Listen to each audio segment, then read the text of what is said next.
ভিত্তিক ইসলাম চাই, শিরক বিদআত যুক্ত ইসলাম চাই না, শিরক বিদআত মুক্ত ইসলাম চাই। তাতে যদি দেহের রক্ত দেওয়া লাগে তো দিতে রাজি আছি। আহমদ বিন হাম্বল রক্ত দেয়নি, শাইখুল ইসলাম ইবনে তাইমিয়া রক্ত দেয়নি, শাইখুল ইসলাম ইবনে তাইমিয়াকে জেলখানায় বন্দী করে আহলুল হাদিসদের কণ্ঠকে কি রোধ করা গেছে? আহমদ বিন হাম্বলকে বাগদাদের রাস্তায় উল্টো করে ঘুরিয়ে আহলুল হাদিসদের কণ্ঠকে কি রোধ করা গেছে? ইমাম মালিককে পিটিয়ে তার ফতোয়া থেকে কি তাকে সরানো গেছে? যায়নি। নাসিরউদ্দিন আলবানী রাহিমাহুল্লাহর উপর শত অপবাদ, শত জুলুম, শত অত্যাচার বহিষ্কার করেও তাকে তার আদর্শ থেকে সরিষা সমপরিমাণ টলানো যায়নি। আহলুল হাদিসরা আদর্শে বিশ্বাস করে, আহলুল হাদিসরা আদর্শের জন্য সব কিছু বিসর্জন দিতে রাজি আছে। টাকা পয়সা বিসর্জন দিতে রাজি আছে, সন্তান সন্ততি বিসর্জন দিতে রাজি আছে, ক্ষমতা বিসর্জন দিতে রাজি আছে, নিজের জীবন বিসর্জন দিতে রাজি আছে। সিলেটের মাটিতে 500 কোটি 1000 কোটি টাকার মামলা দিয়ে যারা তা আমাদের কণ্ঠকে রোধ করতে পারেনি, তাই তো হত্যার চেষ্টা করে কণ্ঠকে রোধ করতে গেছে। এটাই প্রমাণ করে, এই হত্যার চেষ্টাই প্রমাণ করে যে ইসলামকে 100-কে 100 অবিকৃত রাখার আন্দোলনই সঠিক আন্দোলন। এই আন্দোলনই এমন সঠিক আন্দোলন যে আন্দোলনকে শুনে দেশের বেনাতিরা ভয় পায় না। ওই আমেরিকায় বসে থাকা, ইসরায়েলে বসে থাকা, ভারতে বসে থাকা ব্রাহ্মণবাদী সাম্রাজ্যবাদীরা ভয় পায়। কেন? তারা টাকা দিয়ে, ধোঁকা দিয়ে, লোভ দিয়ে, লালসা দিয়ে অন্যদেরকে পরিবর্তন করতে পারে, কিন্তু আহলে হাদিসদের পরিবর্তন করতে পারে। আসসালামু আলাইকুম ওয়া রাহমাতুল্লাহি ওয়া বারাকাতুহু। আলহামদুলিল্লাহ নাহমাদুহু ওয়া নাস্তাঈনুহু ওয়া নাস্তাগফিরুহু ওয়া নাউযু বিল্লাহি মিন শুরুরি আনফুসিনা ওয়া মিন সাইয়্যাতি আ'মালিনা মান ইয়াহদিহিল্লাহু ফালা মুদিল্লা লাহু ওয়া মান ইউদ্লিলহু ফালা হাদিয়া লাহু। আশহাদু আল লা ইলাহা ইল্লাল্লাহু ওয়াহদাহু লা শারীকা লাহু ওয়া আশহাদু আন্না মুহাম্মাদান আবদুহু ওয়া রাসূলুহু। প্রশংসা আল্লাহ সুবহানাহু ওয়া তাআলার জন্য। নাস্তাঈনুহু ওয়া নাস্তাগফিরুহু, আমরা আল্লাহর সাহায্য প্রার্থনা করি, আল্লাহর নিকটে ক্ষমা প্রার্থনা করি। ওয়া নাউযু বিল্লাহি মিন শুরুরি আনফুসিনা ওয়া মিন সাইয়্যাতি আ'মালিনা, আমাদের অন্যায় কাজ, অনিষ্ট কাজ, খারাপ কাজের কুফল থেকে আল্লাহ সুবহানাহু ওয়া তাআলার নিকটে পরিত্রাণ চাই।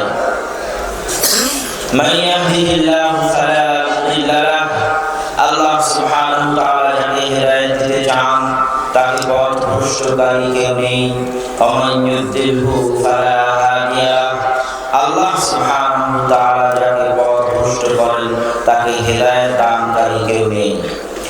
আশহাদু আল্লা ইলাহা ইল্লাল্লাহ, আমরা সাক্ষ্য দিই আল্লাহ সুবহানাহু ওয়া তাআলা ব্যতীত সত্যিকার উপাস্যের, সত্যিকার দাসত্বের, ইবাদতের যোগ্য কেউ নেই। ওয়াহদাহ, তিনি নামে গুণে কর্মে একক অদ্বিতীয়।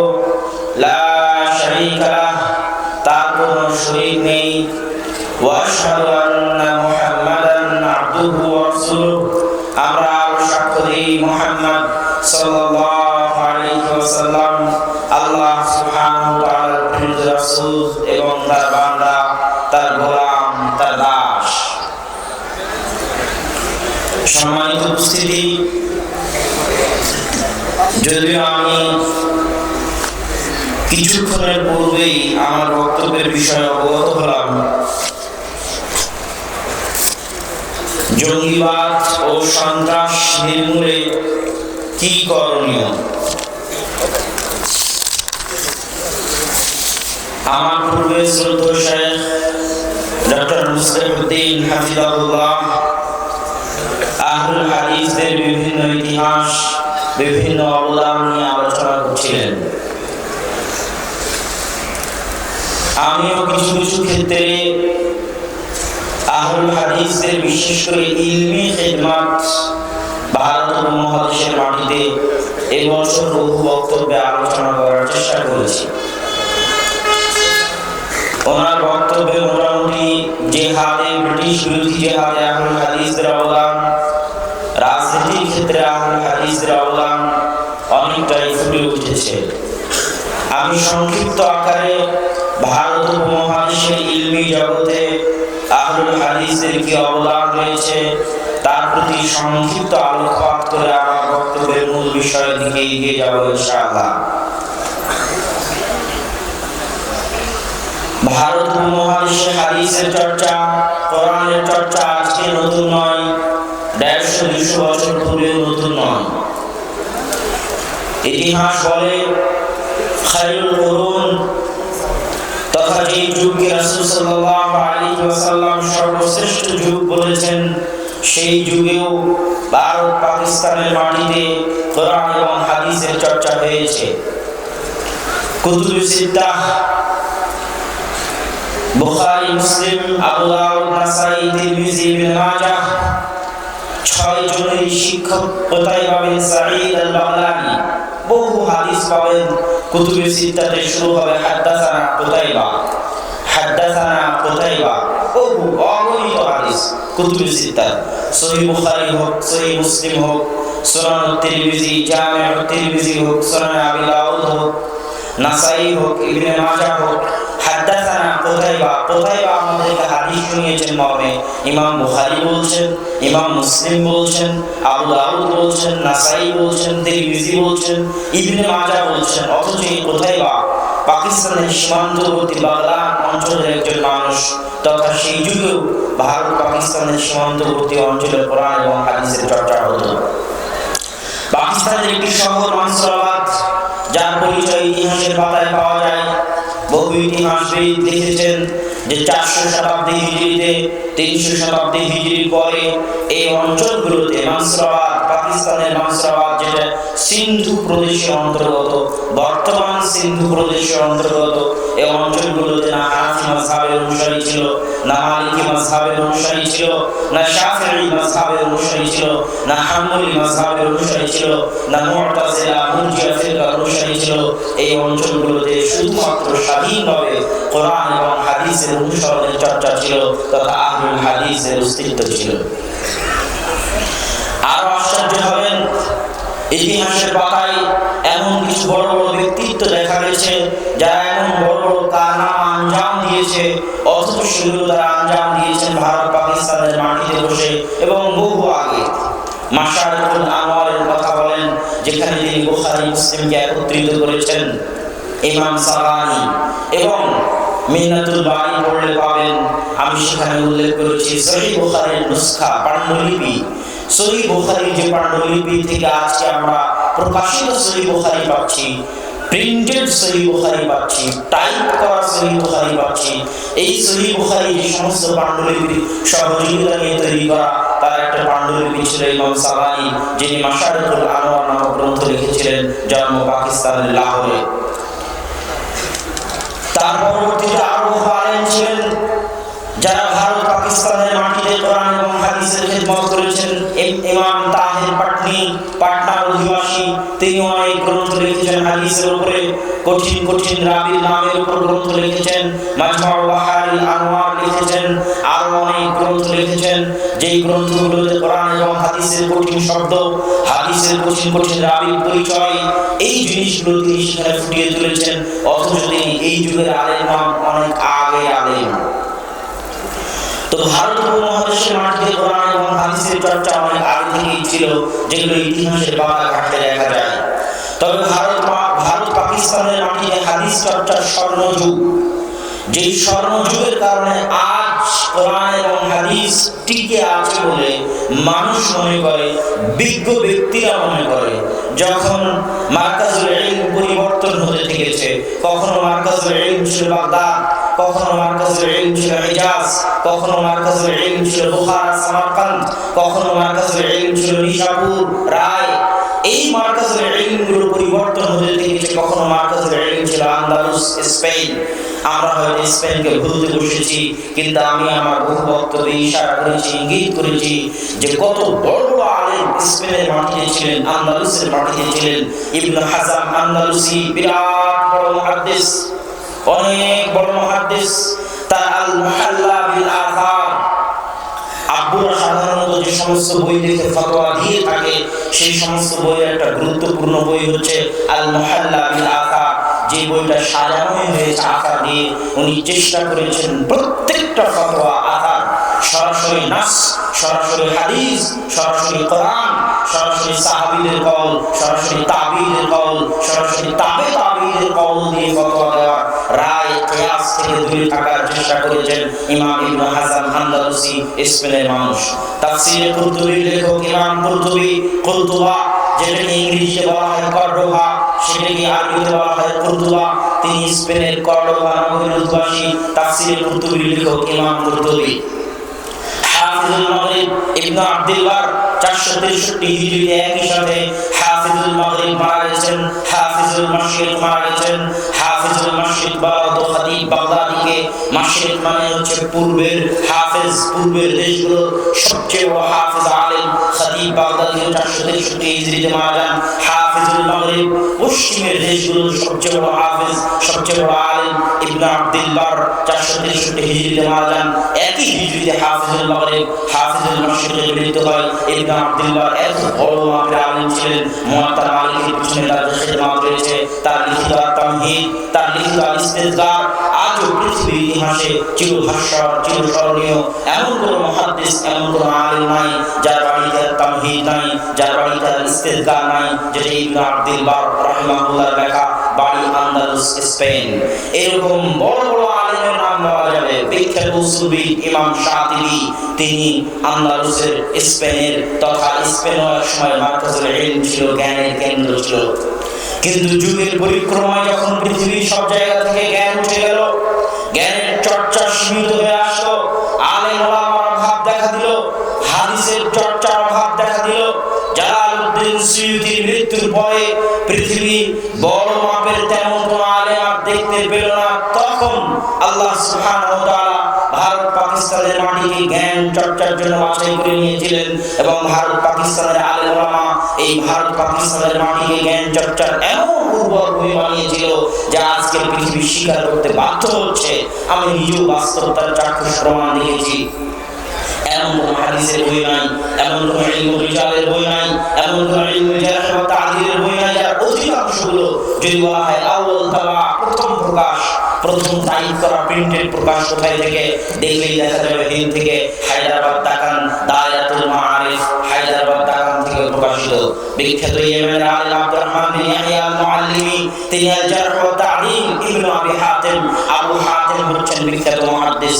মুহাদ্দিসদের মধ্যে যারা পাহাড় স্বরূপ, জাবাল স্বরূপ, হাদিস শাস্ত্রে যাদের কথা চলে, যারা ইমাম বুখারী, ইমাম মুসলিম, আবু দাউদ, নাসাঈ, তিরমিজির উস্তাদ, আবু হাতিম, আহমদ বিন হাম্বল, আবু যুরআ, ইয়াহইয়া বিন মাঈন, ইয়াহইয়া বিন সাঈদ আল-কাত্তান, আলী ইবনুল মাদিনী, এই পাঁচজন হচ্ছেন হাদিস শাস্ত্রের জাবাল পাহাড়, যাদের কথায় রাবীদের যাচাই বাছাই নির্ধারিত হয়। এই রাবী চলবে না চলবে না, 80%, 90% রাবীদের সঠিক ব্যাঠিক নির্ধারিত হয় এনাদের কথার উপর ভিত্তি করে।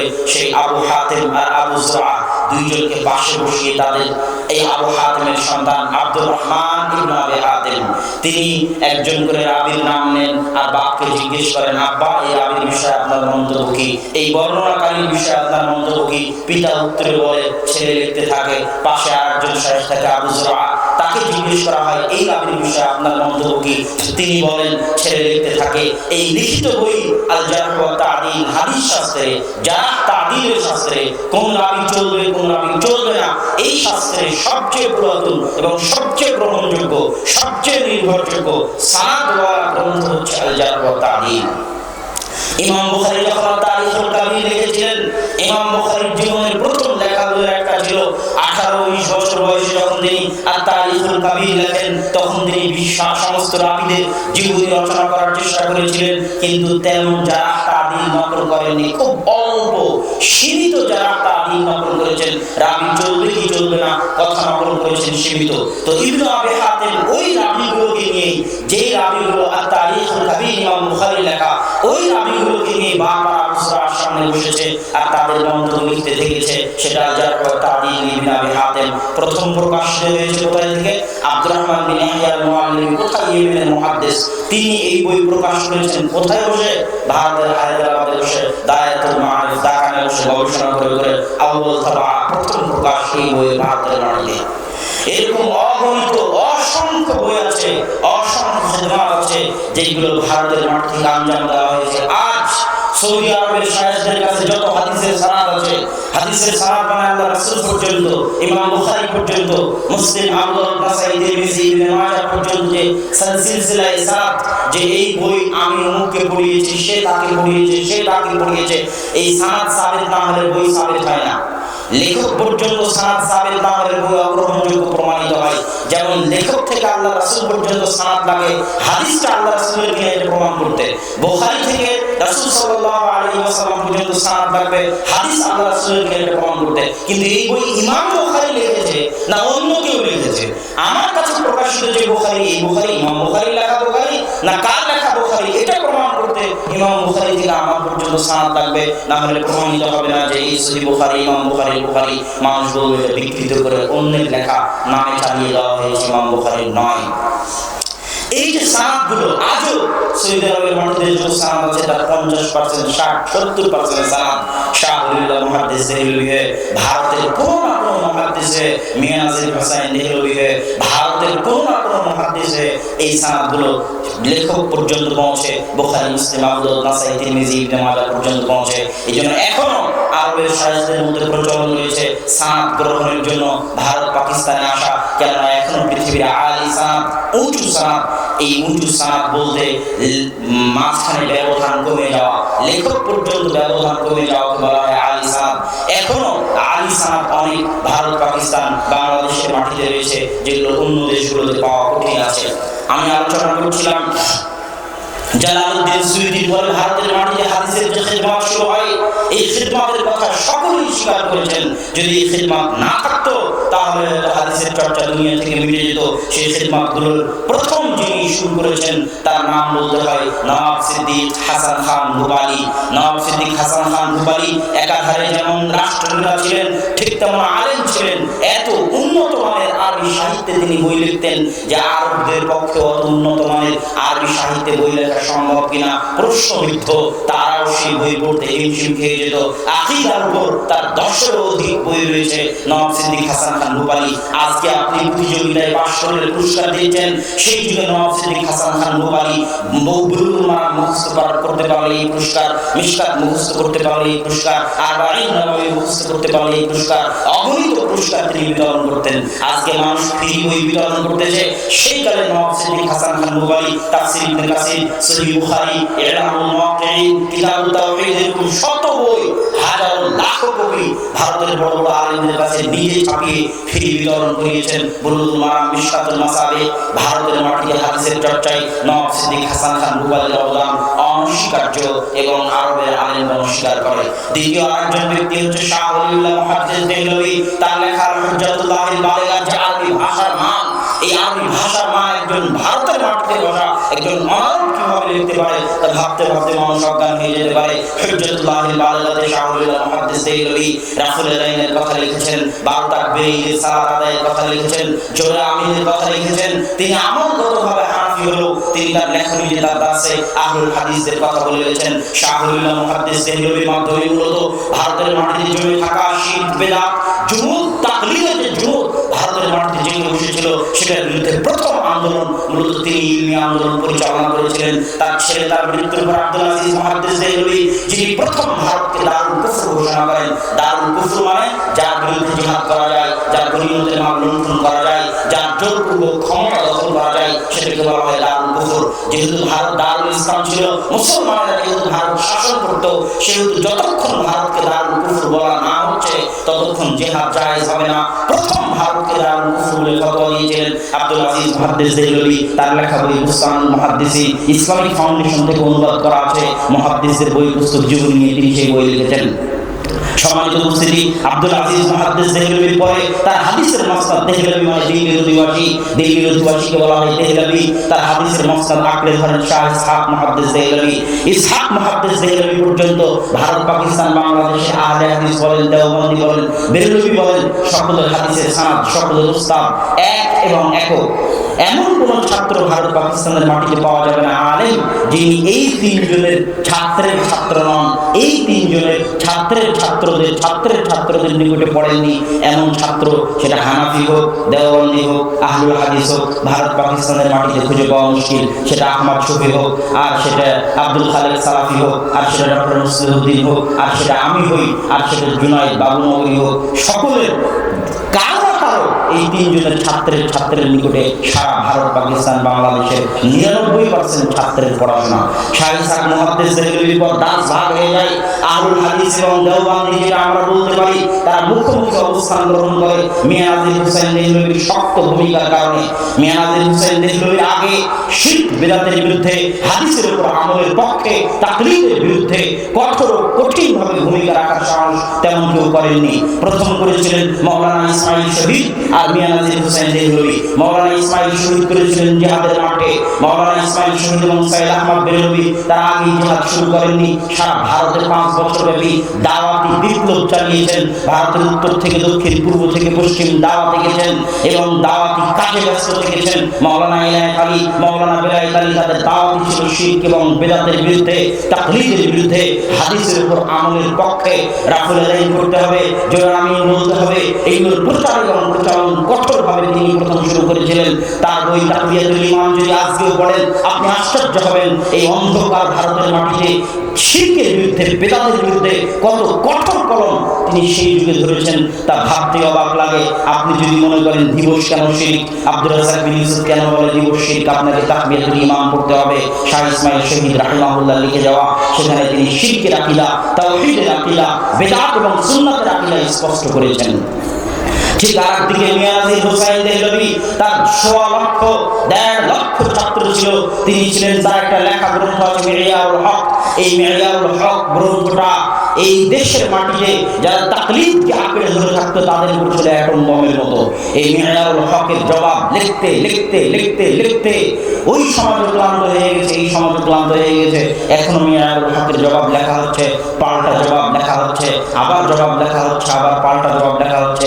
150 বছর হয়ে গেছে, কিন্তু বইয়ের জবাব, পাল্টা জবাব এখনো চলতেই আছে। সেই বইয়ের নাম মি'য়ারুল হক, লিখেছেন মিয়া নাজির হোসেন দেহলভি। তার 1.5 লক্ষ ছাত্র। আজ সারা পৃথিবীতে যেখানে যত আহলে হাদিস দেখতে পাচ্ছেন, বংশালের আহলে হাদিস বলেন, বেলায়েতের আহলে হাদিস বলেন, বল্লার আহলে হাদিস বলেন, আর নতুন আমরা যারা দাওয়াতি কাজে দেখতে পাচ্ছেন বড় বড় আলেম ওলামাদেরকে, সেটা আব্দুর রাজ্জাক বিন ইউসুফ ও আকরামুজ্জামান বিন আব্দুস সালাম ও আরো যত আলেম ওলামাকে দাওয়াতি ময়দানে দেখতে পাচ্ছেন, তারা সকলেই মিয়া নাজির হোসেন দেহলভির ছাত্ররা। সারা ভারত পাকিস্তান বাংলাদেশে যে দাওয়াতি বিপ্লব নিয়ে ছড়িয়ে গেছিলেন সেটার ফসল। তার 4 জন ছাত্রের কথা না বললেই নয়। একজন আব্দুর রহমান আল মুবারকপুরি, একজন শামসুল হক আল আজিম আবাদি, একজন সানাউল্লাহ অমৃতসুরি, একজন আব্দুল্লাহ গাজীপুরি। এটা ইতিহাস মনে রাখতে হবে। মনে না রাখতে পারাটা ব্যর্থতা। আমি দারুল দেওবন্দে পড়েছি, প্রত্যেক ক্লাসে এমন কোনো ক্লাস নেই যেই ক্লাসে দারুল দেওবন্দের শিক্ষকরা বলতেন না যে हमारे আকাবির ने फरमाया, मौलाना कासिम नानतुवी साहब ने ये फरमाया, उमुक साहब ने फरमाया। তারা তাদের আকাবিরদের ইতিহাসগুলো ধরে রেখেছে, তাদের দার্সে, তাদের তাদরিসে, তাদের বক্তব্যে, তাদের লেখনীতে। কিন্তু আহলুল হাদিসরা তাদের সালাফ, তাদের আকাবিরদের ইতিহাস ভুলে গেছে, ধরে রাখার চেষ্টা করে না, চর্চা করার চেষ্টা করে না। আব্দুর রহমান মুবারকপুরের নাম মুখস্থ করতে হবে, প্রত্যেক আহলে হাদিস সন্তানের জানা থাকতে হবে। শামসুল হক আজিমাবাদের নাম, সানাউল্লাহ অমৃতসুরির নাম। আজকে অন্যরা বলতেছে যে তারা ফাতেহ কাদিয়ানীদের বিরুদ্ধে নাকি তাদের আন্দোলন সবচেয়ে সফল। হ্যাঁ, তারা আন্দোলন করেছে, এই কথা সত্য, কিন্তু কাদিয়ানীদের বিরুদ্ধে সবচেয়ে সঠিক, সবচেয়ে মজবুত, সবচেয়ে কঠোর, সবচেয়ে কার্যকরী, সবচেয়ে সফল আন্দোলনের লিডার ছিলেন মাওলানা সানাউল্লাহ অমৃতসুরি। এবং তার সাথে মুবাহালাতেই, তার সানাউল্লাহ অমৃতসুরির সাথে মুবাহালাতেই গোলাম আহমদ কাদিয়ানীর মৃত্যু হয়।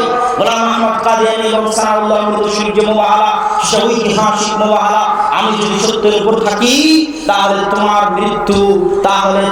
মৃত্যু আগে হবে, আর তুই যদি সত্যের উপর থাকো তাহলে আমার মৃত্যু আগে হবে। এই মর্মে তারা মুবাহালা করলেন। গোলাম আহমদ কাদিয়ানী আগে মারা গেলেন। গোলাম আহমদ কাদিয়ানীর মৃত্যুর প্রায় 40 বছর পর পর্যন্ত নবুয়তের, খাতমে নবুয়তের জীবন্ত পিতা হিসেবে পৃথিবীর বুকে জীবিত ছিলেন মাওলানা সানাউল্লাহ অমৃতসরী। বলা হয় একই টেবিলে শিয়া আসুক, সুন্নি আসুক, বিরোধী আসুক, দেওবন্দি আসুক, আর আরবিয়া সমাজ আসুক, হিন্দু আসুক, বৌদ্ধ আসুক, ইহুদি আসুক, খ্রিস্টান আসুক, সকলের সাথে একই মঞ্চে তর্ক বিতর্ক করে সকলকে পরাজিত করতে পারবেন এরকম জ্ঞান আল্লাহ সানাউল্লাহ অমৃতসরীকে দান করেছিলেন। তিনি আহলুল হাদিস নামে একটা পত্রিকা, আখবার আহলুল হাদিস নামে একটা পত্রিকা প্রতি মাসে প্রকাশ করতেন। স্বাধীনতার সময় শিখেরা, হিন্দুরা তার অমৃতসর হচ্ছে ভারত পাকিস্তানের সীমান্তবর্তী অঞ্চল পাঞ্জাব, ভারতের পাঞ্জাবের অমৃতসরে তার যে লাইব্রেরি ছিল, বিশাল লাইব্রেরি, শিখেরা, হিন্দুরা সেই বিশাল লাইব্রেরি আগুনে জ্বালিয়ে দিয়েছিল। মাওলানা আবুল কালাম আজাদ দিল্লি থেকে পুলিশ পাঠিয়েও ওই লাইব্রেরি রক্ষা করতে পারেননি।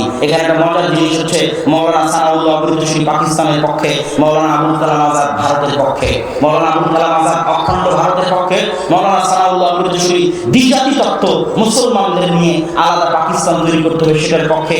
এই মতভেদ থাকার পরও মাওলানা আবুল কালাম আজাদ যেহেতু আহলুল হাদিস ছিলেন, আমি আমার বহু বক্তব্যে আহলুল হাদিসের ইতিহাসে বলেছি যে মাওলানা মুহাম্মদ জুনাগরি, যিনি সর্বপ্রথম তাফসীর ইবনে কাসিরকে উর্দুতে অনুবাদ করেছেন, যিনি সর্বপ্রথম ইলামুল মুওয়াক্কিনকে উর্দু অনুবাদ করেছেন, যেই উর্দু অনুবাদ থেকে মাওলানা মুহাম্মদ জুনাগরির জামাই ডক্টর মুজিবুর রহমান বাংলায় অনুবাদ করেছেন, ওই ডক্টর মুজিবুর রহমানের শ্বশুর মাওলানা মুহাম্মদ জুনাগরি, যার অগণিত বই আছে মুহাম্মাদি নামে, সাইফে মুহাম্মাদি, শামি'ে মুহাম্মাদি, দেরায়াতে মুহাম্মাদি, হিদায়াতে মুহাম্মাদি, এরকম মুহাম্মাদি নামে, কায়দায়ে মুহাম্মাদি, সালাতে মুহাম্মাদি, তার মুহাম্মাদি নামে বহু বই আছে। এই জন্য একটা সময় আহলে হাদিস সমাজে আহলে হাদিসদেরকে আহলে হাদিস বলা হতো না, মুহাম্মাদি বলা হতো। যে অমুক মুহাম্মাদি, অমুক হানাফি, উনি মুহাম্মাদি নামে এক সিরিয়ালে অগণিত অসংখ্য বই লিখেছেন। খুতবায়ে মুহাম্মাদি, কায়দায়ে মুহাম্মাদি, এগুলো সব তার লেখা বই ছিল।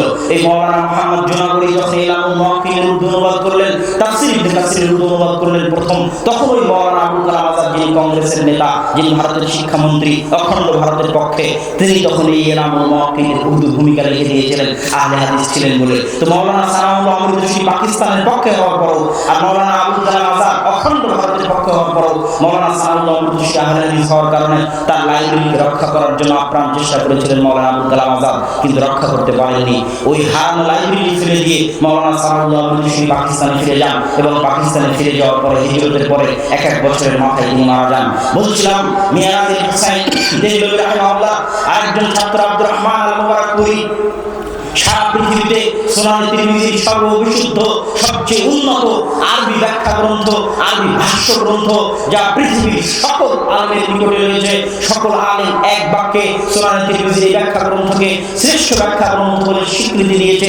সেই তুহফাতুল আহওয়াজের লেখক মাওলানা আব্দুর রহমান আল মুবারাকপুরী, ভারতের মানুষ, জামিয়া রহমানিয়ার খারিজ, দিল্লির বুকে জামিয়া রহমানিয়া, যেটা এখন জামিয়া মিল্লিয়া ইসলামিয়া নামে পরিচিত, ইসলামিক ইউনিভার্সিটি, ওই জামিয়া মিল্লিয়া ইসলামিয়ার জায়গাটি জামিয়া রহমানিয়া দিল্লি ছিল।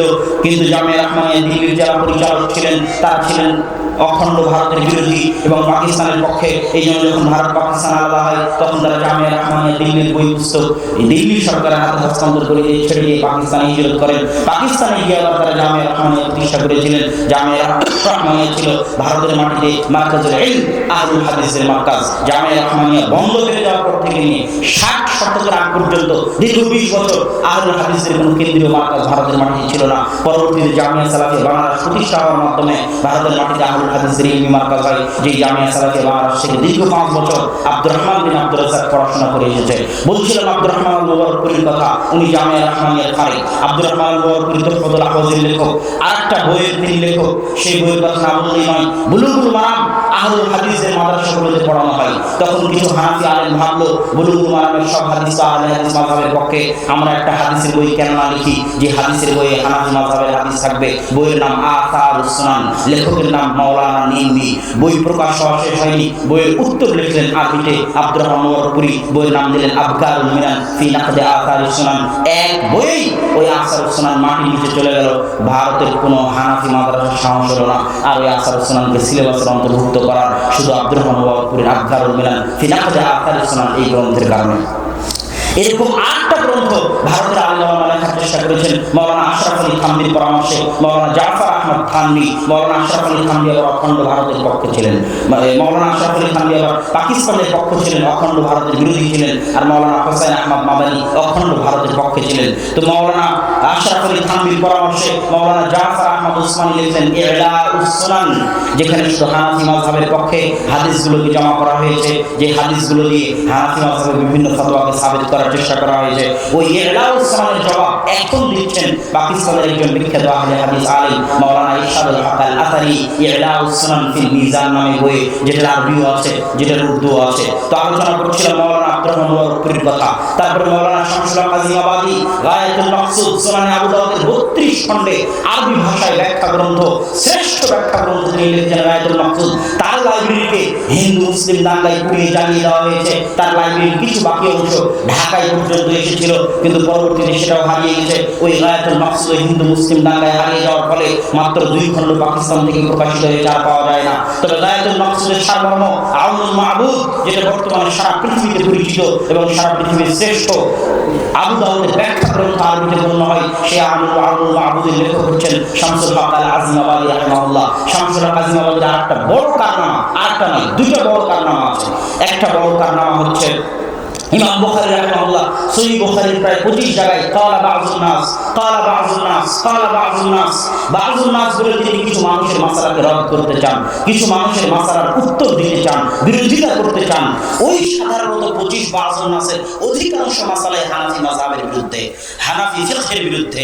তখন মাওলানা আহমদ আলী সাহারানপুরি, যেটা সাহারানপুর জেলা, যেই সাহারানপুর জেলায় দারুল অবস্থিত, ওই সাহারানপুর জেলায় একটা মাদ্রাসা অবস্থিত মাযাহিরুল উলুম, যে মাদ্রাসার শাইখুল হাদিস ছিলেন ফাজাইল আমরের লেখক মাওলানা জাকারিয়া কামদেলভি। ওই মাদ্রাসার শাইখুল হাদিস মাওলানা আহমদ আলী সাহারানপুরি অনেক পুরাতন, অনেক আগের প্রথম শাইখুল হাদিস তিনি। এবং ভারতের যত কুতুবে সিত্তার বই পুস্তক আছে, সব কুতুবে সিত্তার বই পুস্তকে মাওলানা আহমদ আলী সাহারানপুরির টিকা আছে, যেগুলো দেওবন্দ থেকে ছাপা, এবং প্রত্যেকটা টিকায় তিনি হানাফি মাযহাবকে সাবিত করার চেষ্টা করেছেন। তার পাল্টা খেদমত এখন পর্যন্ত আহলে হাদিসদের পক্ষ থেকে হয়নি। আহলে হাদিসদের পক্ষ থেকে এই খেদমতের অভাব আছে, যে আহলে হাদিসরা কুতুবে সিত্তার প্রকাশ করবে সহিহ টিকা দিয়ে, সহিহ ব্যাখ্যা দিয়ে, টিকা ব্যাখ্যা দিয়ে কুতুবে সিত্তা প্রকাশ করবে। এই খেদমত এখন ভারত পাকিস্তানের আহলে হাদিসদের পক্ষ থেকে হয়নি। কিন্তু সেকালে মাওলানা আহমদ আলী সাহারানপুরি কুতুবে সিত্তার সব বই হানাফি মাযহাবের টিকা অনুযায়ী প্রকাশ করে দিয়েছিলেন। তখন তিনি সহিহ বুখারীর যে 25 জায়গায় ক্বালা বাযুন নাস বলে হানাফি মাযহাবকে রদ করতে চেয়েছেন ইমাম বুখারী, ওই 25 জায়গায় তিনি উত্তর দিয়েছেন। কে উত্তর দিয়েছে? আহমদ আলী সাহারানপুরি উত্তর দিয়েছে, এবং হানাফি মাযহাবকে প্রতিষ্ঠা করার চেষ্টা করেছে। তার বই লেখা শেষ হয়নি, তার ওই বইয়ের উত্তরে ইমাম বুখারীর পক্ষে, ইমাম বুখারীর ক্বালা বাযুন নাসের রদ যে সঠিক, এটার পক্ষে শামসুল হক আজিমাবাদী রাহিমাহুল্লাহ অল্প দিনের মধ্যে আরবিতে বই লিখে তার ওই কথাকে চাপিয়ে দিলেন, তার ওই কথাকে রদ করে দিলেন। এই খেদমতের উত্তর দেওয়া, এই খেদমতের প্রতিদান দেওয়া অনেক কঠিন। আরেকটা বড় খেদমত মাওলানা শিবলি নোমানী নাদতুল উলামা লখনউ, যখন তারা ইমাম বুখারীর উপর অভিযোগ তুলতে লাগলো, ইমাম বুখারীর ফিকহের উপর অভিযোগ তুলতে লাগলো, মাওলানা আব্দুল্লাহ মওদুদী কর্তৃক প্রভাবিত হয়ে হাদিসের উপর অভিযোগ তুলতে লাগলো, তখন শামসুল হক আজিমাবাদী তার ছাত্র মাওলানা আব্দুস সালাম মুবারককে বলল, শোনো, একটা বই লেখো ইমাম বুখারীর পক্ষে। তখন ছাত্র শিক্ষক পরামর্শ করে সহযোগিতায় একটা বই লিখলেন সিরাতুল বুখারী। যখন মাওলানা শিবলি নোমানী লিখেছিলেন সিরাতুন নুমান, তখন সিরাত নুমান ইবনে সাবিত, সেটা দিয়ে ইমাম বুখারী এবং আহলুল হাদিসের উপর অভিযোগ উত্থাপন করেছিলেন। ওটার উত্তরে সিরাতুল বুখারী লিখলেন শামসুল হক আজিমাবাদী এবং তার ছাত্র আব্দুস সালাম মুবারককে। আমার দেখা, আমি মিন্নাতুল বারীতে ইমাম বুখারীর জীবনী লিখতে গিয়ে দেখেছি সিরাতুল বুখারীর চাইতে শ্রেষ্ঠ ইমাম বুখারীর জীবনী কোনো গ্রন্থ আরবি ভাষাতেও নাই, উর্দু ভাষাতেও নাই, বাংলা ভাষাতেও নাই, যেটা আহলুল হাদিসদের খেদমত, ভারতের আহলুল হাদিসদের খেদমত, উর্দুতে লেখা সিরাতুল বুখারী। সম্মানিত উপস্থিতি, আরেকজন পাকিস্তানের বিখ্যাত মুহাদ্দিসের খেদমত বলি, যেটা আমি মিন্নাতুল বারী লিখতে গিয়ে দেখতে পেয়েছি, সেটা হচ্ছে ফাইজুল বারী আনোয়ার শাহ কাশ্মীরি, বিখ্যাত হানাফি আলেম, হানাফি পণ্ডিত, দারুল দেওবন্দের মুহাদ্দিস। তিনি ফাইজুল বারী লিখতে গিয়ে, ফাইজুল বারী দাস দিতে গিয়ে এই হাফিজ ইবনে হাজার আসকালানির লেখা ফাতহুল বারী অগণিত জায়গায় তিনি ভুল ধরার চেষ্টা করেছেন। কে ভুল ধরছেন? হাফেজ ইমাম কাশ্মীরি, মাওলানা কাশ্মীরি। কার ভুল ধরছেন? হাফিজ ইবনে হাজার আসকালানির ভুল ধরছেন। যদিও হাফিজ ইবনে হাজার আসকালানির বইয়ের ভুল ধরার চেষ্টা সেই যুগে মাওলানা বদরুদ্দিন আইনি করেছিলেন। কেন আইনি এবং আসকালানি একই শহরে বাস করতেন, কায়রো শহরে। আজ হাফিজ ইবনে হাজার আসকালানি সারা রাতে বাড়িতে যা নোট করে নিয়ে আসতেন, পরের দিনে তা দাস দিতেন। আজকে যেমন দাস রেকর্ড হচ্ছে ওইরকম ছাত্ররা দাস লিখে নিত। একজন ছাত্র ওই লিখে নেওয়া দাস বদরুদ্দিন আইনি রাহিমাহুল্লাহকে দিয়ে আসতেন, উনি আবার তখন ওটার জবাব লিখতেন। যখন ফাথুল বারী প্রকাশ হয়ে গেল, ফাথুল বারী প্রকাশ হওয়ার পরে ফাথুল বারী ভুল ধরে তখন উমদাতুল কারি বদরুদ্দিন আইনি লেখা শারহ প্রকাশ হলো, যেটার উত্তর দেওয়ার চেষ্টা করেছেন হাফিজ ইবনে হাজার আসকালানি আল ইন্তিকাজ, ইন্তিকাজুল ইতিরাজ, ইতিরাজুল ইন্তিকাজ, এই গ্রন্থগুলোতে তিনি উত্তর দেওয়ার চেষ্টা করেছেন, কিন্তু তার আগে তিনি দুনিয়া থেকে বিদায় নিয়েছেন। তো আনোয়ার শাহ কাশ্মীরিও হাফিজ ইবনে হাজার আসকালানির ভুল ধরার চেষ্টা করেছে ফাইজুল বারীতে। এবার হাফিজ মোহাম্মদ গঞ্জলুই পাকিস্তানের আলেম, তিনি একটা বই লিখেছেন ইরশাদুল কারি ফি নাকদ ফাইজুল বারী। উনি ফাইজুল বারীতে মাওলানা কাশ্মীরি হাফিজ ইবনে হাজার আসকালানির ভুল ধরতে গিয়ে কি কি ভুল করেছেন, আর উনি নিজে কি ভুল করেছেন, আর ইবনে হাজার আসকালানির ভুল ধরতে গিয়ে কি ভুল করেছেন তা তিনি লিখেছেন। এই খেদমতগুলো পড়লে আপনাকে এবং আমাকে তাদের জ্ঞানের সামনে শিশু মনে হবে যে এই উপমহাদেশের আহলুল হাদিস আলেমরা কি না খেদমতের আঞ্জাম দিয়ে গেছে, ইলমি খেদমতের যে আঞ্জাম দিয়ে গেছে তার ঋণ শোধ করা আহলুল হাদিসরা তো দূরে থাক, হানাফি ভাইয়েরাও শোধ করতে পারবেন না। কেননা হানাফি ভাইদের মধ্যেও ইলমের চর্চা দেখা দিয়েছে আহলুল হাদিসদের চর্চার কারণে। কুতুবে সিত্তা প্রথম উর্দু অনুবাদ করেছে আহলুল হাদিসরাই। ওয়াহিদুজ্জামান হায়দারাবাদী রাহিমাহুল্লাহ তিনি প্রথম উর্দু অনুবাদ করেছেন। তো সম্মানিত উপস্থিতি, আমি আহলুল হাদিসদের ইলমি যে খেদমত, এই খেদমতের উপর যদি বলি তো ঘন্টার পর ঘন্টা এমনি বলতে থাকা যাবে। ভারত পাকিস্তানের আহলুল হাদিস আলেমরা হাদিসের কি ধরনের খেদমত করেছেন। আজকে এখন আমি যদি মদিনা ইসলামী বিশ্ববিদ্যালয় থেকে পড়ে এসে বলি যে ভারতের আলেমদের নিকট থেকে ইলম নেওয়া যাবে না, জ্ঞান নেওয়া যাবে না, আকীদার শিক্ষা নেওয়া যাবে না, তাহলে এটা নিমক হারামি হবে। ভারত উপমহাদেশের আলেমদের জ্ঞানকে অপমান করা হবে। তারা আজ মদিনা ইসলামী বিশ্ববিদ্যালয়ের সার্বিক সুযোগ সুবিধা ভোগ করার পরে সৌদি সরকার যত কোটি টাকা ইলমের পিছনে খরচ করে, খুব কম দেশ আছে অত টাকা ইলমের পিছনে খরচ করতে পারবে। সার্বিক উন্নত সুযোগ সুবিধা পাওয়ার পরে যে ধরনের খেদমত হচ্ছে, সে অন্ধকার যুগে ব্রিটিশদের অত্যাচারের মুখে একদিকে ব্রিটিশদের সাথে জিহাদ, আর একদিকে ইলমের খেদমত, এই কঠিন যুগ যে সমস্ত আলেম ওলামা পার করেছেন তাদের খেদমতকে ছোট করে দেখার সুযোগ নেই। সুতরাং সম্মানিত উপস্থিতি, আহলুল হাদিসদের তাদের ইতিহাস সম্পর্কে জানতে হবে। আহলুল হাদিসদের ইতিহাস চিরদিন জিহাদের ইতিহাস, সন্ত্রাস জঙ্গিবাদের ইতিহাস নয়, ইলমের ইতিহাস, অজ্ঞতা মূর্খতা জাহিলিয়াতের ইতিহাস নয়। এমনকি আহলুল হাদিস ভারত উপমহাদেশের আহলুল হাদিস আলেমদের খেদমতের কারণেই আজকে সৌদি আরবের বহু আলেম ওলামা ফিকহি দিক থেকে উদার হতে শিখেছেন। নাসিরউদ্দিন আলবানী রাহিমাহুল্লাহ যে ফিকহি উদারতা শিখেছেন, এই ফিকহি উদারতা তিনি ভারত পাকিস্তানের আহলুল হাদিস আলেমদের নিকট থেকে শিখেছেন। সুতরাং আমাদেরকে ইতিহাস জানতে হবে। রাজনীতির ইতিহাস হোক, জিহাদের ইতিহাস হোক, ইলমের ইতিহাস হোক, আমাদেরকে জানতে হবে। এবং আজকের এই যুগে আহলুল হাদিসদের জ্ঞান চর্চার বড় প্রয়োজন রয়েছে। সবকিছুর মূল ভিত্তি হচ্ছে জ্ঞান। আজ ভারতে পাকিস্তানে যে ইসলাম টিকে আছে, এটার ভিত্তি গণতন্ত্র নয়, এটার ভিত্তি ধর্মনিরপেক্ষতাবাদ নয়, এটার ভিত্তি সেকুলারিজম নয়, এটার ভিত্তি ডেমোক্রেসি নয়, এটার ভিত্তি শুধুই জ্ঞানের চর্চা। মসজিদ মাদ্রাসা নির্মাণের মাধ্যমে জ্ঞানের চর্চাকে ধরে রাখা। আজ রোহিঙ্গাদের কাছে নাই কি জন্য তারা তাদের স্বকীয়তা ধরে রাখতে পারেনি কেন? তাদের মধ্যে থেকে জ্ঞানের চর্চা উঠে গেছিল। সেকুলারিজম থাকলেও, গণতন্ত্র থাকলেও তাদের উত্থান ঘটবে না যদি জ্ঞান না থাকে। আজ চীনের মুসলমানদের তাদের সেই স্বকীয়তা কেন হারিয়ে ফেলেছে? অত্যাচারিত নির্যাতিত কেন? সেখানে যদি সেকুলারিজমও থাকে, ডেমোক্রেসিও থাকে, গণতন্ত্রও থাকে, ধর্মনিরপেক্ষতাও থাকে, কিন্তু জ্ঞানের চর্চা না থাকে, তাহলে ওই উত্থান ঘটবে না। উত্থান ঘটানোর জন্য জ্ঞানের চর্চার প্রয়োজন। জ্ঞান আসল, জ্ঞান নূর। ইসলাম এসেছে জাহিলিয়াতের বিপরীতে। জাহিলিয়াত হচ্ছে মূর্খতা, আর ইসলাম হচ্ছে জ্ঞান। জ্ঞানের চর্চা যত বাড়বে, আমি সালাফে সালেহিনের জীবনী পড়ে দেখেছি। সালাফে সালেহিনগণ বহু বক্তব্যে আমি বলেছি, সালাফে সালেহিনগণ সবসময় ছিলেন সংস্কারপন্থী। সংস্কারকে তারা সবচেয়ে বেশি গুরুত্ব দিতেন। কেননা সরাসরি ক্ষমতা দখল করতে যাওয়া, সরাসরি ক্ষমতা দখল করার চেষ্টা করা অস্থিতিশীলতার একটা বড় মাধ্যম। নৈরাজ্যতার একটা বড় মাধ্যম।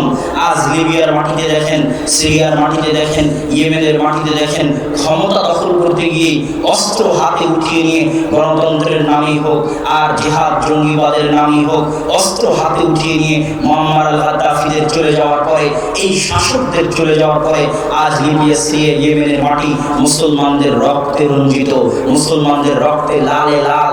এক মুসলমান আর এক মুসলমানকে কাফের ফতোয়া দিয়ে হত্যা করতেছে। কেননা তার আকীদায় সমস্যা আছে, তার জ্ঞানের সমস্যা আছে, তার বিদ্যায় ত্রুটি আছে। আর যখনই আগের যুগের সালাফে সালেহিনকে দেখবেন, আহমদ বিন হাম্বল সরাসরি ক্ষমতা কেড়ে নেওয়ার চেষ্টা করেননি, তিনি করেছেন সংস্কারের চেষ্টা। শাইখুল ইসলাম ইবনে তাইমিয়া সরাসরি ক্ষমতা কেড়ে নেওয়ার চেষ্টা করেননি, তিনি সংস্কারের চেষ্টা করেছেন। ক্ষমতা কেড়ে নেওয়ার চেষ্টা সাময়িক অনেক ভালো মনে হলেও, সাময়িক অনেক আবেগপ্রবণ মনে হলেও, সাময়িক অনেক ফলপ্রসূ মনে হলেও, দীর্ঘস্থায়ী ক্ষতির কারণ, দীর্ঘস্থায়ী দুঃখের কারণ, দীর্ঘস্থায়ী দাওয়াতি কাজে বাধার কারণ, দীর্ঘস্থায়ী জ্ঞানের চর্চায় বাধার কারণ। আর সংস্কারের চেষ্টা, অরাজনৈতিকভাবে প্রভাব বিস্তারের চেষ্টা, আপনি হয়তো আজকে অরাজনৈতিকভাবে প্রভাব বিস্তারটা সারা পৃথিবীতে 100-100 বাস্তব, 100-100 বাস্তব। কি হবে? আজ আপনি দেখতেছেন যে আমেরিকার ক্ষমতায় আসছে জো বাইডেন, তার আগে দেখলেন আমেরিকার ক্ষমতায় ডোনাল্ড ট্রাম্প, তার আগে হয়তো ছিল বারাক ওবামা। কিন্তু আসলে বারাক ওবামার যুগেও, ডোনাল্ড ট্রাম্পের যুগেও, জো বাইডেনের যুগেও আমেরিকার আসল ক্ষমতা ছিল ইহুদি ইসরায়েলের হাতে। তো ইহুদি ইসরায়েলরা কি ভোটের মাধ্যমে লড়াই করে আমেরিকার ক্ষমতা দখল করলো? ইহুদি ইসরায়েলরা কি অস্ত্রের মাধ্যমে আমেরিকার ক্ষমতা দখল করলো? এটাকে বলে লবিং এর মাধ্যমে অরাজনৈতিক প্রভাব। পৃথিবীর এমন কোনো দেশ নাই, আজকে আপনি হয়তো চোখের সামনে দেখতে পাচ্ছেন প্রধানমন্ত্রী শেখ হাসিনা বাংলাদেশের প্রধানমন্ত্রী, কিন্তু অরাজনৈতিকভাবে আন্ডারগ্রাউন্ডে যারা টাকার মালিক, যারা ক্ষমতার মালিক, তারা অন্য কেউ। এটাই পৃথিবীর চিরন্তন বাস্তব সত্য। আপনিও আজকে ভোটে দাঁড়িয়ে ক্ষমতায় চলে যাবেন, অন্যের কাছে জিম্মি হয়ে যাবেন। যারা আগে থেকে সত্যিকার রিয়াল ক্ষমতার মালিক, তাদের কাছে জিম্মি হয়ে যাবেন। তাদের কথার বাইরে আপনি চলতে পারবেন না, নড়তে পারবেন না। এই জন্য আসল হচ্ছে অরাজনৈতিকভাবে প্রভাব বিস্তার করা, প্রভাব বিস্তার করে সরকারকে মানতে বাধ্য করা, সংস্কার হতে বাধ্য করা, সমাজ সংস্কার, সমাজ বিপ্লব ইসলামের বিজয়ের মূল ভিত্তি। বলেন বাংলাদেশ মুসলমানদের দেশ, 90% মুসলমানদের দেশ, 90% মুসলমানের কয়জন সালাত আদায় করে? তাহলে কিভাবে এটা 90% মুসলমানের দেশ হয়, যেখানে 90% মুসলমানের 2%, 3% সালাত আদায় করে না? এদের উপর আপনি কিসের ইসলামী খেলাফত কায়েম করবেন? আজকে ইসলামী খেলাফত কায়েম করলে কালকে এরাই বিদ্রোহ করবে, চাই না খেলাফত। এটাই বাস্তব সত্য। আজকে বাংলাদেশ বলছেন মুসলমানের দেশ, কয়টা বাংলাদেশের মুসলমান কোরআন পড়া জানে? কয়জন? বাংলাদেশে তো চলে আবেগের খেলা, বাংলাদেশের সর্বত্র আবেগ নিয়ে ছিনিমিনি খেলা হয়, সর্বত্র। যেমন আজকের এই প্রোগ্রামের আয়োজন করা হয়েছে জিকে একাডেমির মাঠে, এরপরে আসছে সালাফি কনফারেন্স 4-5 মার্চ। বাঙালি যেহেতু আবেগে যারা বিশাল সমাবেশ ঘটেছে, আরো বহু জায়গায় সমাবেশ ঘটবে। বাঙালি যেহেতু আবেগী জাতি, আজকে যদি ঘোষণা করা হয় মিছিলের আহ্বান, 100 লোক, লাখ লোকের অভাব হবে না। কালকে যদি আহ্বান করা হয় মানববন্ধনের, 100 লোক, লাখ লোকের অভাব হবে না। কালকে যদি আহ্বান করা হয় হরতাল অবরোধের, লোকের অভাব হবে না। সমাবেশের আহ্বান করা হয়, লোকের অভাব হবে না। আর যদি বলি আসেন এখানে কোরআন শেখানো হবে, কয়টা লোক আসবে? কথা বলেন না যে? আজকে জিকে একাডেমির মাঠে যদি আমি বলতাম কোরআন শেখাবো, কয়টা লোক আসবে? আল্লাহে আল্লাহর কসম, আল্লাহে আল্লাহর কসম, আল্লাহে আল্লাহর কসম, গতকাল থেকে নিয়ে আজ পর্যন্ত জিকে একাডেমি মাঠে যত বক্তা, যত আলেম, যত জ্ঞান গর্ব আলোচনা করেছেন, তাতে উপস্থিত জনগণের যত উপকার হয়েছে, এই উপস্থিত জনগণকে যদি সূরা ফাতিহা শেখানো হতো, কোরআন শেখানো হতো, আলিফ বা তা সা শেখানো হতো, তাতে হাজার গুণ উপকারী হতো। কিন্তু সম্ভব না। কালকে আমিও সালাফি কনফারেন্সে এরকম সব বক্তারা আসবে, তারা বক্তব্য দিবে, কেন আবেগী জাতি। জ্ঞান কঠিন জিনিস, ইলম কঠিন জিনিস, ইলমকে অর্জন করতে যায় না। এক লিল্লাহে তাকবীর দিয়ে 10 টাকায় ভেঙে দেওয়া অনেক সহজ, কিন্তু এক সূরা ফাতিহা সঠিকভাবে তেলাওয়াত করা, কোরআন সঠিকভাবে পড়তে পারা, জ্ঞান সঠিকভাবে অর্জন করতে পারা। ওমা খালাকতুল জিন্না ওয়াল ইনসা ইল্লা লিয়াবুদুন, জাতি এখনো বুঝতে পারেনি আয়াতের অর্থ লিয়াবুদুন মানে কি। ওমা খালাকতুল জিন্না ওয়াল ইল্লা লিয়াবুদুনি এর অর্থ কি এটা এখনো মানুষ বুঝতে পারেনি। কালেমা লা ইলাহা ইল্লাল্লাহ এর অর্থ কি এটা এখনো মানুষ বুঝতে পারেনি। কালেমা লা ইলাহা ইল্লাল্লাহ উলুহিয়াত, আল্লাহ সুবহানাহু ওয়া তাআলা বলেননি লা হাকিমা ইল্লাল্লাহ, নেই কোনো শাসক আল্লাহ ব্যতীত, অতএব দৌড়াও, তোমাকে শাসক হওয়ার জন্য দৌড়াতে হবে, এটা আল্লাহ সুবহানাহু ওয়া তাআলা বলেননি। আল্লাহ সুবহানাহু ওয়া তাআলা কি চেয়েছেন? তুমি শাসক থাকো কিন্তু শাসক হয়েও দাসত্ব করো আল্লাহ। তুমি পূজা থাকো কিন্তু পূজা হয়েও দাসত্ব করো আল্লাহ। যখন বলা হবে লা হাকিমা ইল্লাল্লাহ, তখন সবাই শাসক হওয়ার জন্য দৌড়াবে, শুধু রক্তের খেলা চলবে, রক্তের খেলা চলবে, ক্ষমতার দ্বন্দ্ব, ক্ষমতার লড়াই চলবে। এই জন্য লা ইলাহা ইল্লাল্লাহর অর্থ মানুষ বুঝতে পারেনি। তাওহীদ মানুষকে এখনো বোঝানো যায়নি যে তাওহীদ কাকে বলে। ওমা খালাকতুল জিন্না ওয়াল ইনসা ইল্লা লিয়াবুদুন, ইবাদত করার জন্য সৃষ্টি করেছি। ইবাদত বললে আপনি বুঝবেন সালাত, সিয়াম, হজ, যাকাত। ইবাদতটা এসেছে আব্দুল থেকে, আব্দুল্লাহ আল্লাহ দাস, ইয়াবুদুন আল্লাহর দাসত্ব। আমি এবার বহু বক্তব্যে আল্লাহর দাসত্ব বিষয়টা ক্লিয়ার করার চেষ্টা করেছি। পৃথিবীর কেউ না কেউ কোনো না কোনো কিছু দাস, কেউ ক্ষমতা দাস, কেউ নারী দাস, কেউ টাকা দাস, কেউ ফ্রি ফায়ার পাবজি গেমের দাস, কেউ ফেসবুকের দাস, কেউ টুইটারের দাস, কেউ জুয়া মদের আড্ডার দাস। আর একমাত্র পূর্ণ স্বাধীন, পূর্ণ আজাদ, যাবতীয় দাসত্ব থেকে মুক্ত সেই যে 100 আল্লাহ দাস। পৃথিবীতে একমাত্র স্বাধীন হাওয়ায় মুক্ত বাতাসে নিঃশ্বাস নিতে পারে সে যে 100 আল্লাহ দাস। রাসূল সাল্লাল্লাহু আলাইহি ওয়াসাল্লাম, খালিদ বিন ওয়ালিদ, ওমর ইবনে খাত্তাব, আবু বকর, তাদেরকে রাসূল সাল্লাল্লাহু আলাইহি ওয়াসাল্লাম এমন কোন সোনার জাদুর চাবিকাঠি দিয়ে যাননি যেই চাবিকাঠিতে যেই তরবার নাড়ালে সব রোমান সাম্রাজ্য আর পারস্য সাম্রাজ্যের পতন হয়ে গেছে। আল্লাহ রাসূল তাদেরকে দিয়ে গিয়েছিলেন কি? আল্লাহ রাসূল তাদেরকে দিয়ে গিয়েছিলেন 100 আল্লাহর দাসত্ব। আল্লাহ রাসূল তাদেরকে বলতেন, শোনো, যেভাবেই হোক ক্ষমতায় থাকতে হবে, যেভাবেই হোক ক্ষমতা কিন্তু ছাড়া যাবে না, ক্ষমতায় থাকতে হবে। তখন আবু বকর রাদিয়াল্লাহু তাআলা প্রথম দিনই কম্প্রোমাইজ করতেন, কেননা কম্প্রোমাইজ করা ছাড়া ক্ষমতায় থাকা যায় না। এটাই বাস্তব।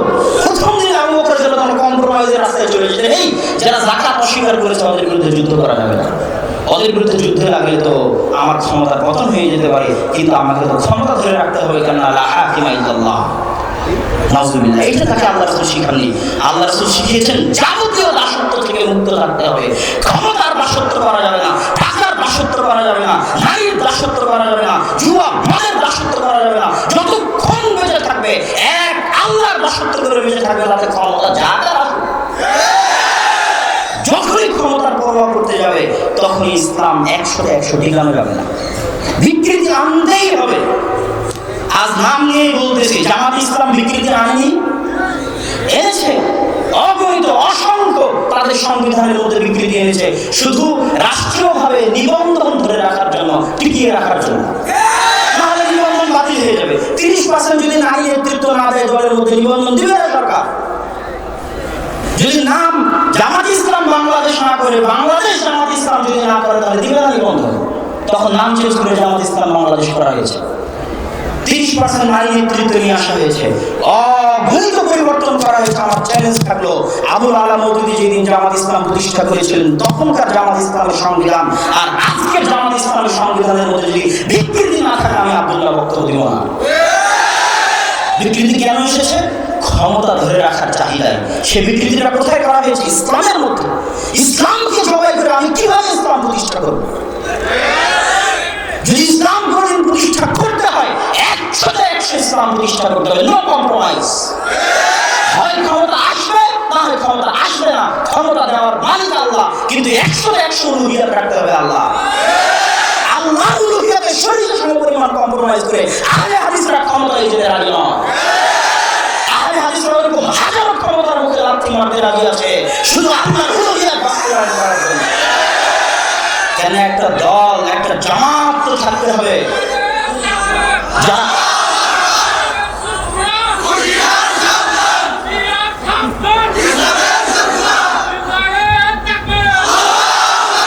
কেন? একটা জামাত তো থাকতে হবে যারা ইসলামকে অবিকৃত রাখবে।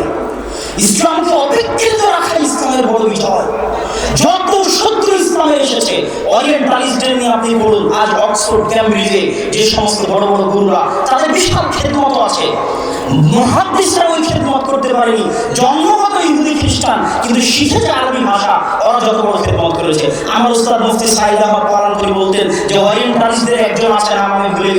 যে 16 বার মুসনাদে আহমদ প্রথম থেকে শেষ পর্যন্ত বলেছে কয়বার? 16 বার। ইহুদি খ্রিস্টান জন্মগত গবেষণা করে কোরআন হাদিস নিয়ে তারা জামাল মুফাহাস বানিয়েছে, হাদিসের শব্দগুলোকে ডিকশনারি ভিত্তিক সাজিয়েছে। মানে নিয়াত শব্দটা লেখার পর লিখেছে যে নিয়াত শব্দটা আবু দাউদে এত নম্বর হাদিসে আছে, নিয়াত শব্দটা তিরমিজিতে এত নম্বর হাদিসে আছে, নিয়াত শব্দটা ইবনে মাজাহতে এত নম্বর হাদিসে আছে। এই ডিকশনারিগুলো মুসলমান আহলে হাদিস, মুসলমান মুহাদ্দিস তৈরি করেনি, ওরিয়েন্টালিস্ট ইহুদি খ্রিস্টানরা তৈরি করেছে। কেন? তারা চেয়েছে ইসলামের মধ্যে বিকৃতি ঢুকাতে, একটা ধর্মের অবিকৃত থাকাই ওই ধর্মের আসল বিজয়। আর আদিকাল থেকে আজ পর্যন্ত আহলে হাদিসদের 100 টার্গেট ছিল, 1 নাম্বার প্রায়োরিটি ছিল অবিকৃত ইসলাম চাই, বিকৃত ইসলাম চাই না। জাল জয়ী হাদিস ভিত্তিক ইসলাম চাই না, সহিহ হাদিস ভিত্তিক ইসলাম চাই। শিরক বিদআত যুক্ত ইসলাম চাই না, শিরক বিদআত মুক্ত ইসলাম চাই। তাতে যদি দেহের রক্ত দেওয়া লাগে তো দিতে রাজি আছি। আহমদ বিন হাম্বল রক্ত দেয়নি, শাইখুল ইসলাম ইবনে তাইমিয়া রক্ত দেয়নি। শাইখুল ইসলাম ইবনে তাইমিয়াকে জেলখানায় বন্দী করে আহলে হাদিসদের কণ্ঠকে কি রোধ করা গেছে? আহমদ বিন হাম্বলকে বাগদাদের রাস্তায় উল্টো করে ঘুরিয়ে আহলে হাদিসদের কণ্ঠকে কি রোধ করা গেছে? ইমাম মালিককে পিটিয়ে তার ফতোয়া থেকে কি তাকে সরানো গেছে? জানি। নাসিরউদ্দিন আলবানী রাহিমাহুল্লাহর উপর শত অপবাদ, শত জুলুম, শত অত্যাচার বহিষ্কার করেও তাকে তার আদর্শ থেকে সরিষা সমপরিমাণ টলানো যায়নি। আহলুল হাদিসরা আদর্শে বিশ্বাস করে, আহলুল হাদিসরা আদর্শের জন্য সব কিছু বিসর্জন দিতে রাজি আছে। টাকা পয়সা বিসর্জন দিতে রাজি আছে, সন্তান সন্ততি বিসর্জন দিতে রাজি আছে, ক্ষমতা বিসর্জন দিতে রাজি আছে, নিজের জীবন বিসর্জন দিতে রাজি আছে। সিলেটের মাটিতে 500 কোটি 1000 কোটি টাকার মামলা দিয়ে যারা তা আমাদের কণ্ঠকে রোধ করতে পারেনি, তাই তো হত্যার চেষ্টা করে কণ্ঠকে রোধ করতে গেছে। এটাই প্রমাণ করে, এই হত্যার চেষ্টাই প্রমাণ করে যে ইসলামকে 100 অবিকৃত রাখার আন্দোলনই সঠিক আন্দোলন। এই আন্দোলনই এমন সঠিক আন্দোলন যে আন্দোলনকে শুনে দেশের বেনাতিরা ভয় পায় না। ওই আমেরিকায় বসে থাকা, ইসরায়েলে বসে থাকা, ভারতে বসে থাকা ব্রাহ্মণবাদী সাম্রাজ্যবাদীরা ভয় পায়। কেন? তারা টাকা দিয়ে, ধোঁকা দিয়ে, লোভ দিয়ে, লালসা দিয়ে অন্যদেরকে পরিবর্তন করতে পারে, কিন্তু আহলে হাদিসদের পরিবর্তন করতে পারে না। এটাই সমস্যা। সম্মানিত উপস্থিতি, এই জন্য আমি আমার বক্তব্যে যেটা বুঝাতে চেয়েছি, সংক্ষিপ্ত সারমর্ম কথায় এত বিস্তারিত এখানে বলার মতো সময় নেই, বক্তব্য শেষ করে দিতে হবে।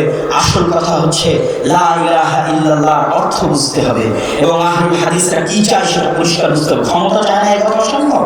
ক্ষমতা আমরা চাই, কিন্তু কোনো প্রকার কম্প্রোমাইজ করে নয়। ক্ষমতা আমাদের টার্গেট নয়, আমাদের টার্গেট আল্লাহর উলুহিয়ত। আল্লাহর উলুহিয়তের সাথে কোনোদিন যদি আল্লাহ সুবহানাহু ওয়া তাআলা ক্ষমতা দেয় তাহলে আমরা ক্ষমতায় যাব ইনশাআল্লাহ, কিন্তু আল্লাহর উলুহিয়তে সরিষা সমপরিমাণ কম্প্রোমাইজ করে আমরা ক্ষমতায় যেতে রাজি নই। আল্লাহ সুবহানাহু ওয়া তাআলা যেন আহলুল হাদিসদের তাদের আদর্শের উপর, তাদের আকীদার উপর মরা পর্যন্ত অবিকৃত, অটল এবং অবিচ্যুত রাখে। আল্লাহুম্মা আমিন। এই বলে আমি আমার সংক্ষিপ্ত বক্তব্য এখানে শেষ করছি। ওয়া আখিরু দাওয়ানা আলহামদুলিল্লাহি রাব্বিল আলামিন। আসসালামু আলাইকুম ওয়া রাহমাতুল্লাহি ওয়া বারাকাতুহু।